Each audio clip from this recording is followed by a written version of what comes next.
সেখানে মুসলমানরা আধিপত্য রেখেছিলেন। আবার বড় ইতিহাস হচ্ছে এই ইতিহাস সাক্ষী দেয় এই ফিলিস্তিন গোটা পৃথিবীর মুসলমানদের জমি।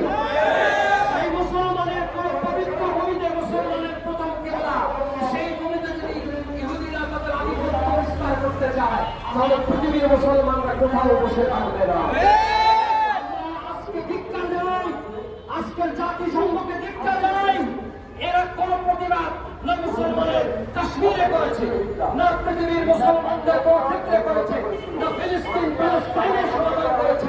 এরা দেখে দেখে হেসেছে। কারণ হচ্ছে আল্লাহ কোরআন বলেছে লা তাত্তাখিযুল ইয়াহুদা ওয়ান নাসারা আউলিয়াউকুম বাদুহুম আউলিয়াউ বাদ। এই মুসলমানরা জেনে রাখো, ইহুদি এবং খ্রিস্টানরা একে অপরের বন্ধু, তারা তোমাদের কখনো বন্ধু না। এই জাতিসংঘের উপর ভরসা করা যাবে না, মুসলিম জাতিসংঘ গঠন করতে হবে। এরদোগানের নেতৃত্বে চাই। এরদোগান তুর্কিদের এই লিডার, সারা পৃথিবীর মুসলমানের জন্য গর্ব। তার নেতৃত্বে মুসলিম জাতিসংঘ তৈরি হতে হবে। আমি ডক্টর ইউনূস সাহেবের একটা বক্তব্যের প্রতিবাদ করব। তিনি বলেছেন এটা তাদের আভ্যন্তরীণ বিষয়, এটা মুসলমানদের আভ্যন্তরীণ বিষয় নয়। আমার মুসলমান ভাই, তার যে দৃশ্য ক্ষুধার্ত অবস্থায় পড়ে আছেন, বিল্ডিং ভাঙচুর হয়ে গেছে, কচি মাসুম বাচ্চা বিল্ডিং এর নিচে কাঁদতেছে, ক্ষুধার্ত মানুষ পড়ে আছে, গুলি করে মানুষকে মারা হয়েছে, কুকুর সেখানে কামড়াচ্ছে। আর এটা কি মানবতা বিরোধী হয় নাই? শান্তিরত্ন ভঙ্গ হয় নাই? আজকে প্রতিবাদ সকল ক্ষেত্রে আসতে হবে। আমরা আমাদের নেতৃবৃন্দ, আমাদের কর্মীবৃন্দ সর্বত্র আমরা ইসরায়েলের পণ্য আমাদের পণ্য কিনলে দরকার নেই। আমরা মুসলমানরা ইসরায়েলের পণ্য কিনব। এই প্রতিবাদ যদি আমাদের ভিতরে আসে তাহলে তাদের ব্যবসা পৃথিবী থেকে কোথায় যাবে? আল্লাহ তাআলা মুসলমানদেরকে ঐক্যবদ্ধ দান করে দিন। আল্লাহর হাবিবের হাদিস আছে, ফিলিস্তিন মুসলমানের জমিন হবে ইনশাআল্লাহ। ইনশাআল্লাহ সেই যুদ্ধে অংশগ্রহণ করতে পারি। আসসালামু আলাইকুম ওয়া রাহমাতুল্লাহি ওয়া বারাকাতুহু।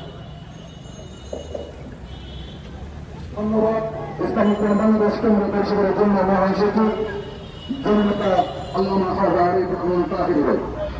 প্রিয় উপস্থিতি, আমরা মানববন্ধনের একেবারে শেষ পর্যায়ে চলে এসেছি। এই পর্যায়ে বক্তব্য নির্মিষ্টেছেন ইসলামিক বাংলাদেশ কেন্দ্র পরিষদের সম্মানী মহাসচিব দেশখ্যাত আলমগীর জননেতা শেখ হাদিস অধ্যক্ষ আল্লামা জালালউদ্দিন সাহেব।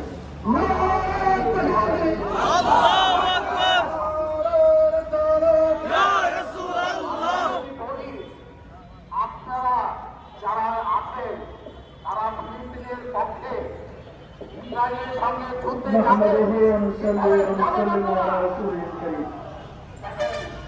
ইসলামিক বাংলাদেশ এখন পর্যন্ত কোন প্রতিবাদ কোন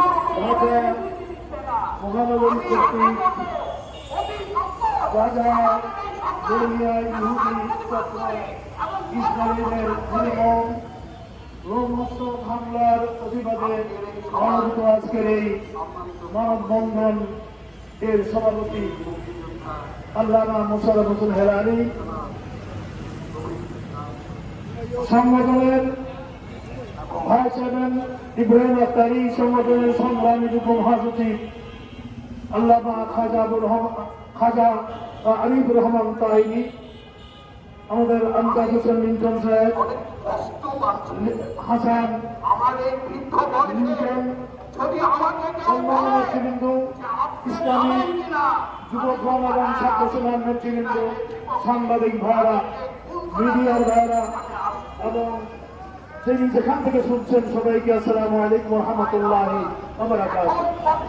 আমার ভাইরা, কি জন্য আজকে আমরা এখানে একত্রিত হয়েছি? আমরা সবাই জানি, সবাই অন্তরে কষ্ট নিয়ে, দুঃখ নিয়ে আজকে আমাদের রাজপথে আসতে হয়েছে। আমি মনে আমরা আর প্রতিবাদ করতে চাই না। আমাদের প্রতিবাদের ভাষা স্তব্ধ হয়ে গেছে, মুসলিম উম্মাহকে নিয়ে ব্যর্থ হয়ে গেছে। আমরা এবার প্রতিবাদ করতে চাই, আমরা স্লোগান করতে চাই, সময় প্রতিকার, এবার হবে প্রতিকার। পত্রিকায় লিখেছি কিছুদিন আগে রমজানের শেষের দিকে একজন মা আত্মনাদ করে বলছে যে আমার মেয়েটি রাত্রিবেলায় সেহরি না খেয়ে সে রোজা রেখেছে, আবার ইফতার করার আগেই ইফতার না করেই তাদের দর্শনে আমার মেয়েটি শাহাদাত বরণ করেছে। এরকম একটা নির্মম অবস্থায় ভেতর দিয়ে আজকে গাজাবাসী তাদের জীবন যুদ্ধে তারা মজবুর রয়েছে।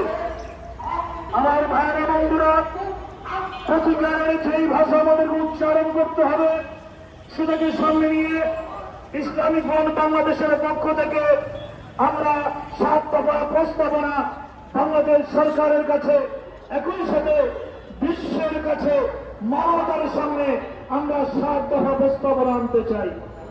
1 নম্বর হচ্ছে ফিলিস্তিনের স্বাধীনতার পক্ষে গোটা বিশ্বব্যাপী প্রবল জনমত তৈরি করতে হবে।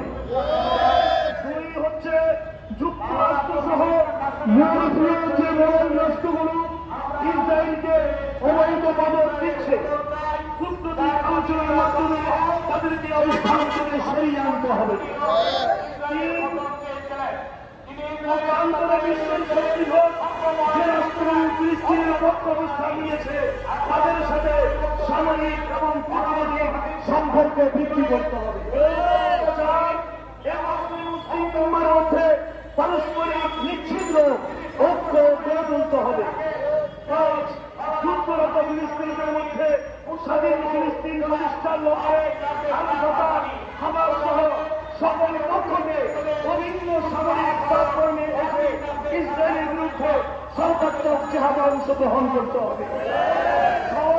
বিশ্ব মুসলিম উম্মতে ফিলিস্তিনের পক্ষে সর্বপ্রকার সামরিক সহযোগিতা নিয়ে পাশে দাঁড়াতে হবে। এবং 7 নম্বর হচ্ছে এই সর্বাত্মক জিহাদে মহান আল্লাহর সাহায্য কামনা করতে হবে। আমার ভাইরা বন্ধুরা, আমরা জানি বাংলাদেশের স্বাধীনতার পরে আরব রাষ্ট্রগুলির মধ্যে এবং যখন বাংলাদেশ সেনার স্বীকৃতি পাওয়ার জন্য হয়ে গিয়েছিল, সেই মুহূর্তে সেখান থেকে ইসরায়েল বাংলাদেশকে স্বীকৃতি দেওয়ার জন্য বার্তা পাঠিয়েছিল। বাংলাদেশ কিভাবে বিভিন্নভাবে তাদের এবং আমাদের আমরা এইখানে পৃথিবীতে ইসলামী দেশ দেশগুলো কিন্তু আজ পর্যন্ত সেরকম কোন প্রোগ্রাম থাকে নেই।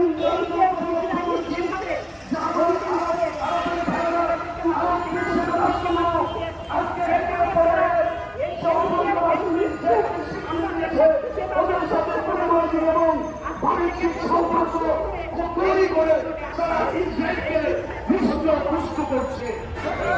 আমার বন্ধুরা ভাইরা, বাংলাদেশের মধ্যে আমরা শুনছি আমাদের অন্য নেতৃবৃন্দ রয়েছে যে দেশে ইসরায়েলি উৎপন্ন অবস্থান করতে হবে।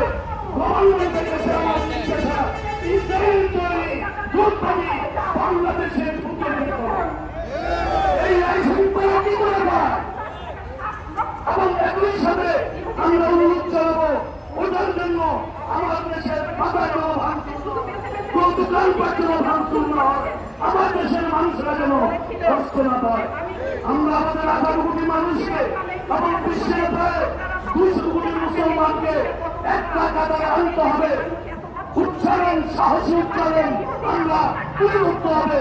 বাইতুল মুকাদ্দাস আমাদের বাইতুল মুকাদ্দাস, এটা ওই ঐতিহ্যবাহী পবিত্র স্থান। আল্লাহর প্রিয় নবী আরশে আযীমে আল্লাহর দাওয়াতে সাক্ষাৎ যাওয়ার পথে লক্ষ লক্ষ আম্বিয়া ইকরামের ইমামত এই বাইতুল মুকাদ্দাস করেছেন মুহাম্মদ রাসূলুল্লাহ সাল্লাল্লাহু আলাইহি ওয়াসাল্লাম।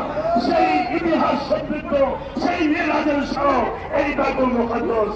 সেই বাইতুল মুকাদ্দাস আমাদেরকে উদ্ধার করতে হবে, গাজা আমাদেরকে উদ্ধার করতে হবে। যে কোনো মূল্যে ফিলিস্তিনের সেই জন্মভূমি তাদের হাতে তুলে দিতে হবে, তাদের স্বাধীনতা সার্বভৌমত্ব নিশ্চিত করতে হবে। এই বিষয়ে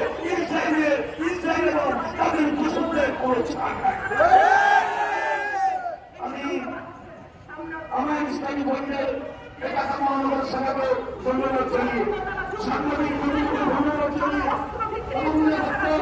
বাহিনী যে সমস্ত ভাইরা বিভিন্ন জায়গায় আছেন সবাইকে ধন্যবাদ জানিয়ে সরকারকে এই বিষয়ে তৈরি সাহসী সিদ্ধান্ত নেওয়ার আহ্বান জানিয়ে আমাদের স্বার্থবাদী প্রস্তাব এই প্রস্তাব দুনিয়ার মাধ্যমে আপনারা সর্বত্র ছড়িয়ে দিবেন বিশ্বময় ছড়িয়ে দিবেন এই আশাবাদ ব্যক্ত করে আমি শেষ করলাম। আসসালামু আলাইকুম রহমতুল্লাহ।